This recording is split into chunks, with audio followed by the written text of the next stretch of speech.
আসসালামু আলাইকুম, আলহামদুলিল্লাহি ওয়াসসালাতু ওয়াসসালামু আলা রাসূলিল্লাহ ওয়া বা'দ। কোনো মানুষকে একথা বলতে শোনা যায়, খাবার মাঝে মাঝে পানি পান করা নবী সাল্লাল্লাহু আলাইহি ওয়াসাল্লামের সুন্নাত। তবে এটি মন গড়া একটি কথা, যার সাথে নবী সাল্লাল্লাহু আলাইহি ওয়াসাল্লামের সুন্নাতের কোনো সম্পর্ক নেই। কোনো কাজ তা যত ভালোই হোক না কেন, নির্ভরযোগ্য কোনো সূত্র থেকে জানা ছাড়া সেটি নবী সাল্লাল্লাহু আলাইহি ওয়াসাল্লামের সাথে সম্পৃক্ত করা এবং সুন্নাত বলা, এটি জায়েজ নেই। সুতরাং নিশ্চিতভাবে জানা ছাড়া কোনো কাজ বা পদ্ধতিকে সুন্নাত বলা যাবে না। তাহলে সেটি নবী সাল্লাল্লাহু আলাইহি ওয়াসাল্লাম যেটি বলেননি তা নবী সাল্লাল্লাহু আলাইহি ওয়াসাল্লামের সাথে সম্পৃক্ত করা হবে। এটি অনেক বড় গুনাহের একটি কাজ। সরাসরি হাদিসে এসেছে, মান কাযাবা আলাইয়া মুতাআম্মিদান ফালিয়াতাবাওয়া মাকআদাহু মিনান নার। যে ব্যক্তি আমার নামে কোনো মিথ্যা বর্ণনা করলো, সে যেন তার ঠিকানা জাহান্নাম বানিয়ে নেয়।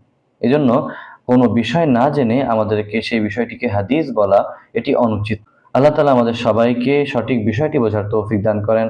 আসসালামু আলাইকুম ওয়া রাহমাতুল্লাহি ওয়া বারাকাতুহু।